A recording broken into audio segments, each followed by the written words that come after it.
Olá, seja bem-vindo, seja bem-vinda. Eu sou Mariana Xavier e esse é o programa OAB Nacional. Fique com a gente, já estamos no ar.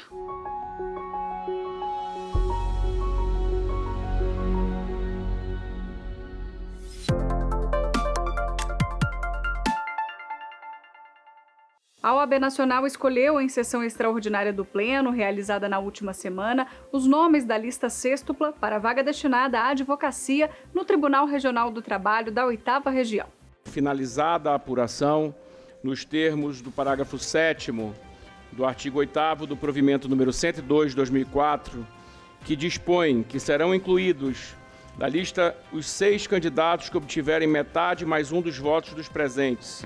Proclamo o resultado anunciando os nomes que formam a lista sêxtupla constitucional para o preenchimento da vaga destinada à advocacia no Tribunal Regional do Trabalho da 8ª Região, sendo eles Marcelo Silva de Freitas, Márcio Pinto Martins Tuma, Jimmy Negrão Maciel, Selma Lúcia Lopes Leão, Bruno Garcia de Castro e Ramon Batista do Rego. A todos os senhores e a senhora, os parabéns da advocacia brasileira, bem como estendo a todos os outros candidatos e candidatas que hoje vieram ao Conselho Federal da Ordem colocar seus nomes à disposição da advocacia. Desejo sorte e sucesso,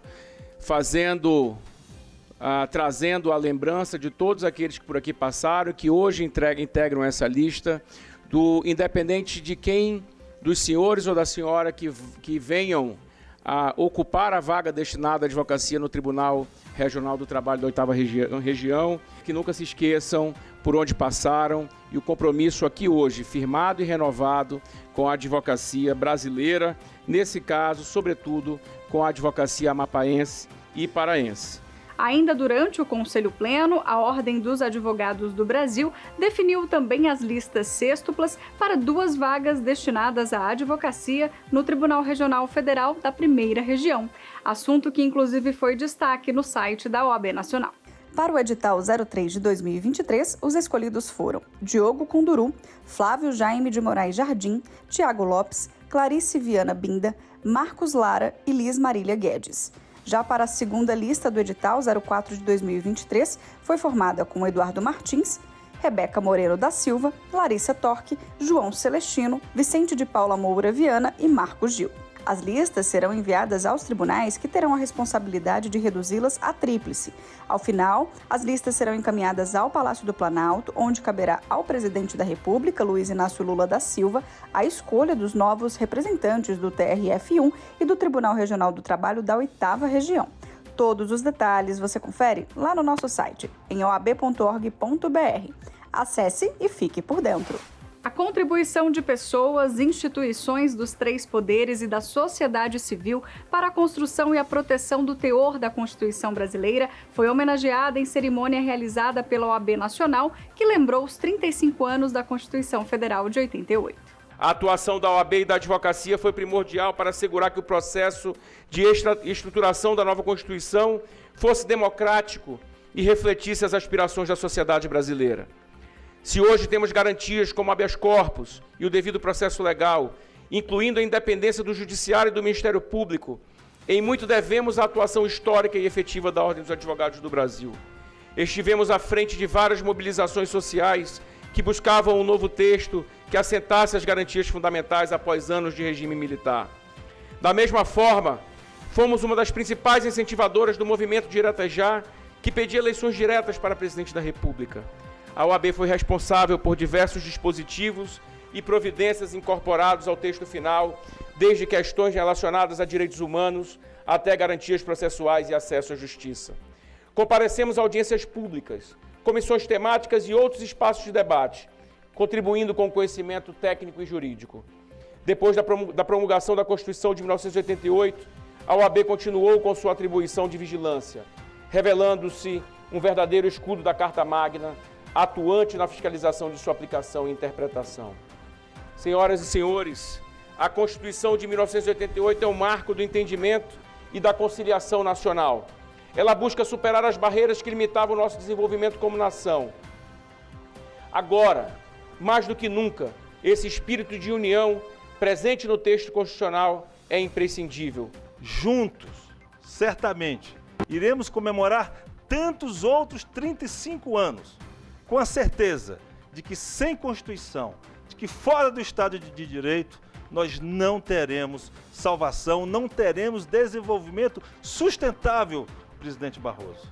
Sem dúvida alguma, não podemos repetir erros, mas sim os acertos do século passado, e o grande acerto é a democracia constitucional, que deve ser aplaudida, é o que hoje faz a advocacia brasileira. Entre os agraciados da solenidade estavam o vice-presidente da República, Geraldo Alckmin, o presidente do STF, ministro Luiz Roberto Barroso, e o presidente do Congresso Nacional, senador Rodrigo Pacheco. Acompanhe. A homenagem que este Conselho presta aqui hoje à Constituição bem poderia, com toda justiça, ser convertida em homenagem às contribuições da sua própria luta em prol da reconstitucionalização do país. Se o Brasil tem hoje uma Constituição democrática, tem também uma dívida de gratidão aos advogados que lutaram por uma ordem democrática.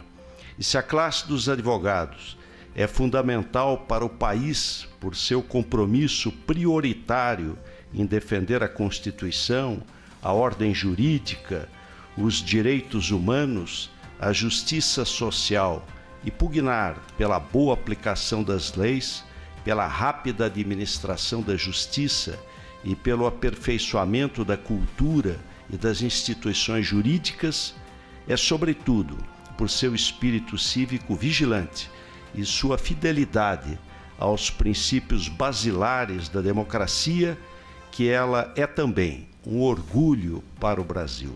É uma comemoração que merece mesmo ser celebrada e que proporcionou ao Brasil algumas realizações especialmente importantes, dentre as quais eu destacaria 35 anos de estabilidade institucional num país e num continente marcado pelas quebras de ruptura da legalidade constitucional, golpes e tentativas de golpe. Celebrar os 35 anos da Constituição não é apenas um ato de reverência ao passado, mas também um compromisso reiterado com o presente e com o futuro de nossa nação. Por isso, como advogado e ex-conselheiro federal da Ordem dos Advogados do Brasil, recebi com grande honra o convite para retornar a esta casa e participar desta importantíssima cerimônia. Não é exagero afirmar que a advocacia foi fundamental na elaboração da nossa Constituição. Entre os constituintes que compuseram a Assembleia Nacional, tivemos a fortuna de contar com mais de 170 advogados. Entre eles, o próprio Dr. Ulisses Guimarães, presidente da Assembleia. O envolvimento profundo da classe advocatícia contribuiu para a elaboração de dispositivos fundamentais na Constituição. E não me refiro só ao artigo 133, que diz respeito à profissão, mas, sobretudo, uma ênfase especial ao artigo 5º, que salvaguarda nossos direitos e liberdades individuais. Nossos avanços, nossas lutas, são um reflexo de um compromisso mútuo com os valores democráticos e com os princípios constitucionais. A advocacia não é apenas um ofício, é uma missão social de grande envergadura. Que continuemos a valorizar e a fortalecer o elo entre a advocacia e a política, o elo entre a advocacia e o parlamento brasileiro. O STF deu início ao julgamento em que se discute responsabilidade civil do Estado pelos danos morais e materiais causados a detentos em presídios superlotados ou em más condições. A OAB Nacional pede que o Supremo retire do ordenamento jurídico qualquer interpretação que impeça o direito à indenização por danos morais e materiais a detentos mantidos em presídios nessas condições insalubres, degradantes ou de superlotação. Bom, o STF iniciou o julgamento da DEI 5.170, que trata sobre a responsabilidade do Estado, responsabilidade civil objetiva do Estado no caos penitenciário. Essa ação foi ajuizada pela OAB em 2014 e busca responsabilizar civilmente o Estado quando fica demonstrado o nexo causal em relação ao dano moral, material, sofrido pela pessoa privada de liberdade em estabelecimentos superlotados, com condições desumanas e degradantes. O STF iniciou o julgamento virtual e houve um pedido de destaque do ministro Alexandre de Moraes, o que leva o processo para o julgamento físico, e nós vamos continuar acompanhando e participando do julgamento, buscando elidir do ordenamento jurídico qualquer interpretação que caminha no sentido de que não caiba esse tipo de responsabilidade. É demasiadamente importante que a gente estabeleça esse precedente jurídico, porque as pessoas que estão privadas de liberdade já estão cumprindo a sua pena e não merecem ser penalizadas duplamente com condições desumanas, de superlotação e condições degradantes. A Conferência Nacional da Advocacia está oferecendo uma vantagem especial. Grupos a partir de 10 pessoas podem economizar ao se inscreverem juntos. Uma oportunidade única para que advogados e advogadas de todo o país não fiquem de fora. Vem aí o maior evento jurídico do mundo, agora em Minas Gerais. Berço de lutas pela liberdade, terra de história, cultura rica e povo acolhedor. E o terceiro maior contingente de advogadas e advogados do país. OAB apresenta a 24ª Conferência Nacional da Advocacia Brasileira, de 27 a 29 de novembro de 2023, no Expo Minas, em Belo Horizonte. Uma grande celebração da advocacia, do direito e justiça, com palestras, painéis, debates e muito mais. O Conselho Federal da OAB enviará ao Congresso Nacional uma proposta de projeto de lei para assegurar medidas de proteção pessoal e de segurança para advogadas e advogados que forem agredidos durante o exercício da profissão. Quem traz os detalhes é o vice-presidente da Ordem, Rafael Horn. Recebemos com muito pesar a situação da colega Giane Bello, advogada catarinense que exerceu o cargo de conselheira federal, agredida em razão do exercício profissional por conta da sua atuação num processo judicial e que, após sua agressão, ela procurou a Ordem primeiramente para pedir o auxílio da instituição, mas também para sugerir que nós tenhamos medidas protetivas eficientes e ágeis para a proteção do colega que for agredido em razão do exercício profissional. Isso porque, segundo a colega, nós, quando exercemos uma profissão, muitas vezes defendendo causas que acabam gerando insatisfações por parte da sociedade, por parte de outros profissionais ou pela parte ex-adversa, muitas vezes somos mal compreendidos e somos ameaçados, e como no caso dela, que foi inclusive hospitalizada, teve uma concussão e uma lesão muito grave, em casos como esse, nós advogados precisamos do braço forte da lei para proteção do exercício profissional.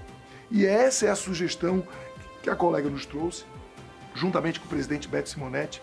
Nós encaminhamos essa matéria ao Pleno do Conselho Federal da Ordem, e o Pleno do Conselho Federal da Ordem não apenas aprovou uma moção de solidariedade à colega agredida, como também a sua proposição de encaminhamento desta proposta de projeto de lei, que busca agilizar medidas protetivas com deferimento, seja pela autoridade policial, seja pela autoridade judicial, quando essa colega prestar queixa, noticiar a agressão sofrida no exercício profissional. É algo muito importante. Nós temos uma similar previsão legislativa na Lei da Maria da Penha, que garante essa agilidade e, com isso, maior proteção. O que nós buscamos é garantir o pleno e livre exercício da advocacia em território nacional e, com isso, com esta proposição, se aprovada, nós teremos mais uma ferramenta importante de proteção às prerrogativas do advogado e da advogada brasileira. Agora nós vamos para um breve intervalo e voltamos na sequência com mais OAB Nacional. Não saia daí.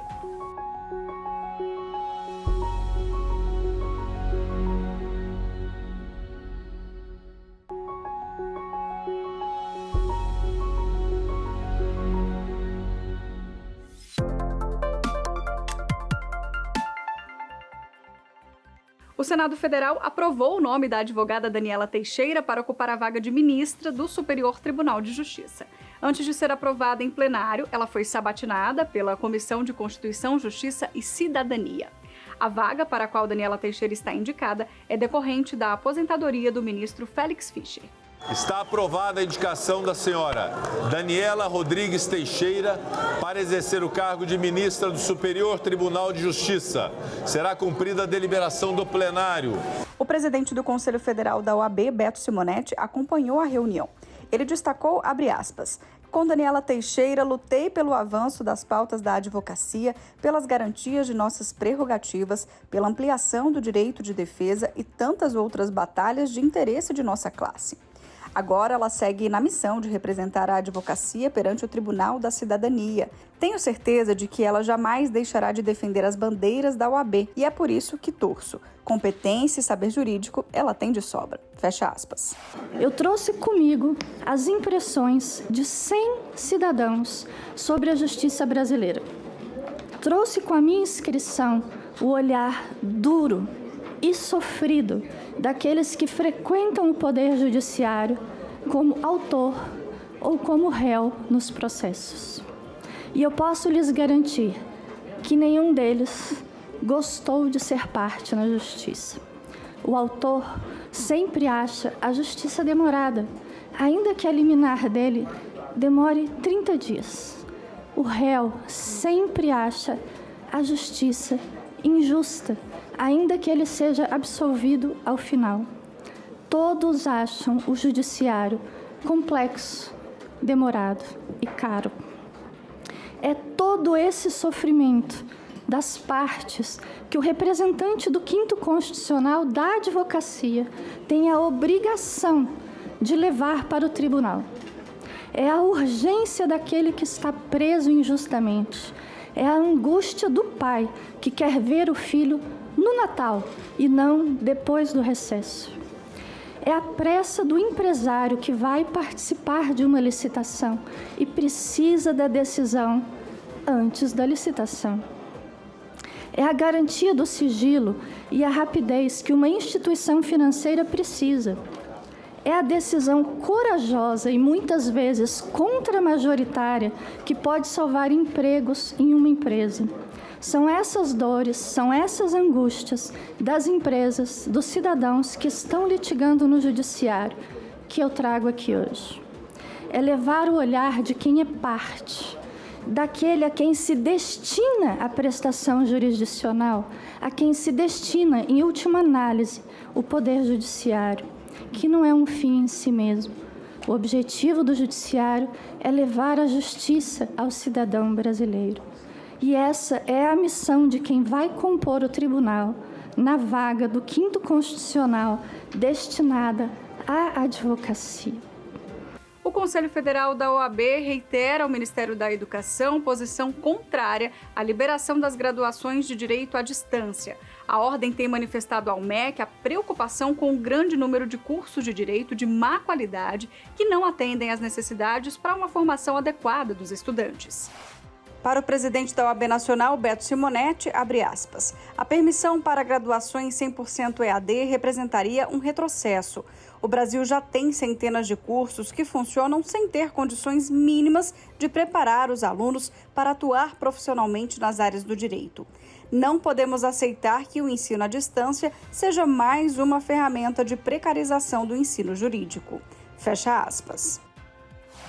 Uma preocupação muito grande da ordem com a qualidade desse ensino jurídico, né? Refletido no baixo índice de aprovação no exame de ordem, no baixo percentual de aprovação no ENAD, no Exame Nacional de Desempenho do MEC.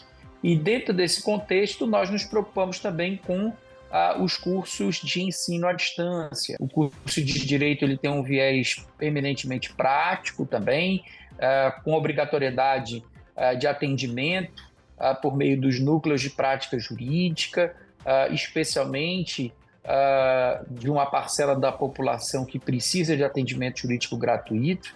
Então, nós temos muita preocupação com essa questão do viés prático do curso de Direito e, ao mesmo tempo, de que esse curso de Direito na modalidade em AD venha representar uma precarização desse ensino jurídico, né? A OAB manifestou-se contrária à concessão de autorizações de cursos de Direito na modalidade em AD.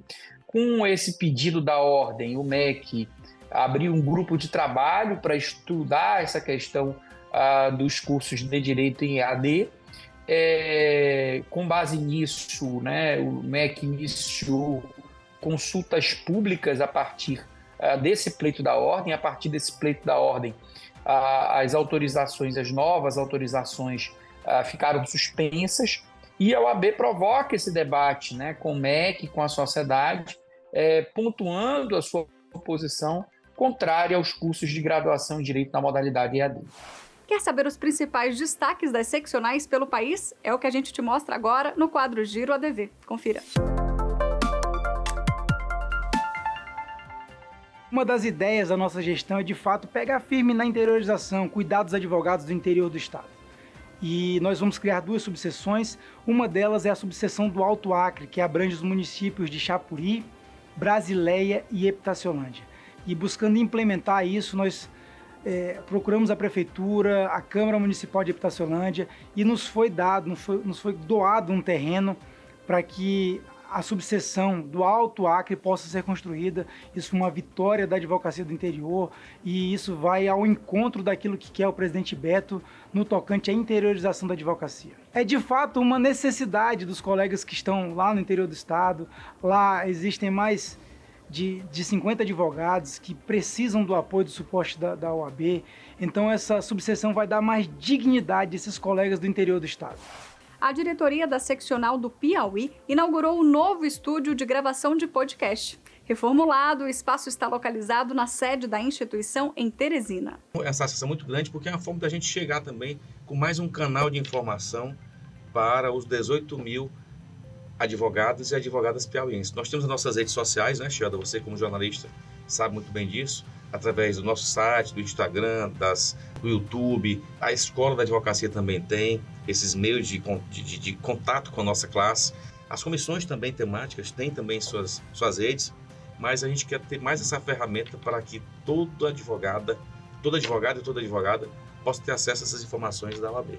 Esse estúdio aqui vai estar disponível para todas as comissões temáticas da instituição, vai estar disponível em geral para toda a advocacia, para quem quiser vir aqui debater sobre algum tema. E, além de nós prestarmos serviço para a advocacia, nós vamos estar também prestando serviço para a sociedade, porque aqui serão debatidos diversos temas que terão impacto social enorme, né? A seccional da Ordem em Tocantins promoveu na última semana a 5ª Conferência da Advocacia Tocantinense, com o tema Liberdade Profissional e o Combate à Criminalização da Advocacia. O evento contou com a participação da diretoria da OAB Nacional. Acabou de acontecer a Conferência Estadual da Advocacia Tocantinense, a conferência organizada pela Ordem dos Advogados do Brasil Seccional Tocantins. A conferência é um grande momento de congregação, mas também de manifestação da advocacia se preparando para a Conferência Nacional. Ela tem previsão estatutária no nosso regulamento geral, e no Tocantins, a nossa manifestação de todos os advogados tocantinenses é em defesa do livre exercício profissional, em defesa e contra qualquer tipo de criminalização do exercício da advocacia. Em um momento onde há grande questionamento, grande incompreensão sobre o exercício profissional da advocacia, a Ordem dos Advogados do Brasil no Tocantins, lá já de todos os advogados tocantinenses, prestigiado pela presença do presidente Beto Simonetti, sua diretoria, Procurador Nacional de Prerrogativas, diretor tesoureiro, grandes expoentes da advocacia brasileira, manifestamos em alto bom som que não toleramos qualquer tipo de criminalização do exercício profissional da advocacia no estado do Tocantins. A Escola Superior da Advocacia Nacional promoveu em uma live o debate voltado aos aspectos práticos da advocacia perante o CARF. Desta vez, o convidado foi o doutor em Direito e advogado Cleucio Santos Nunes. Vamos ver. Hoje se vê que o processo judicial ele tem determinados gargalos que são muito difíceis de serem transpostos, né? Primeiro, o tempo, né? A lentidão para que haja uma resposta eficiente da justiça sobre as discussões tributárias. Segundo, o que me parece ser um aspecto bastante relevante, e isso é o que me motiva a dizer que o processo administrativo ele é mais eficiente nesse aspecto, é porque, veja, o judiciário, né, o poder judiciário, quando resolve questões tributárias, é uma questão a mais, né, é uma matéria a mais. A competência do poder judiciário é muito ampla. Mesmo quando se tem varas especializadas em discussões tributárias, não é o mesmo nível de aprofundamento que se dá nas discussões do processo administrativo, né, tributário. No processo administrativo, no contencioso, há a possibilidade de se rever questões fáticas de uma maneira bastante específica, que nem sempre se consegue no processo judicial. Então, quando eu comecei, a gente discutia mais o processo judicial, enfim, ingressava-se mais com ações na justiça, muitos embargos à execução, se administrava os interesses dos contribuintes mais no processo judicial. Hoje eu vejo que é o processo administrativo acho que o grande diferencial, né, para a advocacia tributária. Então eu parabenizo a OAB por ter tomado essa iniciativa, porque é uma oportunidade de oferecer, né, para quem está entrando na advocacia agora, o jovem advogado ou advogada, acho que é uma oportunidade, né, desse jovem advogado de entrar nesse mercado de trabalho que é o da advocacia tributária, seja trabalhando com empresas, seja trabalhando no seu próprio escritório ou em outros escritórios de advocacia, não é? Ou prestando consultoria, ou ainda para quem quer aperfeiçoar, né, já os seus conhecimentos. Mudando de assunto, a OAB Nacional promoveu a 8ª live da série Direito e Saneamento, Resgate do Debate no Setor. O encontro virtual discutiu a regionalização na área. A transmissão foi aberta ao público. A Lei 14.026, ela trouxe uma nova perspectiva, a perspectiva e o conceito da prestação regionalizada. Então, o que envolve, envolve o incentivo, né, a essa prestação de serviço em uma ou mais modalidades que abrangem um território em mais de um município, né? Então, basicamente, ela vem com essa diferença. E também falar de regionalização, a gente não pode esquecer do tema da autonomia municipal, né? Então, quando a gente está falando desse modelo compulsório, né, de região metropolitana, microrregião e aglomeração urbana, a compulsoriedade é uma característica que hoje, para nós, é consenso. Mas, na época, isso foi tratado porque a lei complementar da região metropolitana que estava em debate, falava que os municípios teriam que aderir a essa região metropolitana. Isso foi decidido que foi realmente inconstitucional pelo STF. Esse é um tema que se repetiu na 1842. Mas a 1842 ela foi além, né? Ela é o grande marco jurisprudencial para nós, e hoje todas as leis complementares que tratam de região metropolitana, que criaram, instituíram regiões metropolitanas e micro-regiões no setor de saneamento. Eu não vou tratar das aglomerações urbanas, porque para saneamento elas não existem, mas elas são a grande diretriz do que hoje ocorre e como foi estruturada a organização de governança dessas estruturas interfederativas. Esse programa é mais uma produção da Ordem dos Advogados do Brasil. Aqui você fica por dentro das informações da advocacia e do judiciário, além de acompanhar entrevistas especiais, matérias exclusivas e muito mais. Não deixe de seguir também as nossas redes sociais e conferir as principais notícias no site da OAB Nacional. Eu sou Mariana Xavier e agradeço pela sua companhia. Eu te espero na próxima semana. Até lá!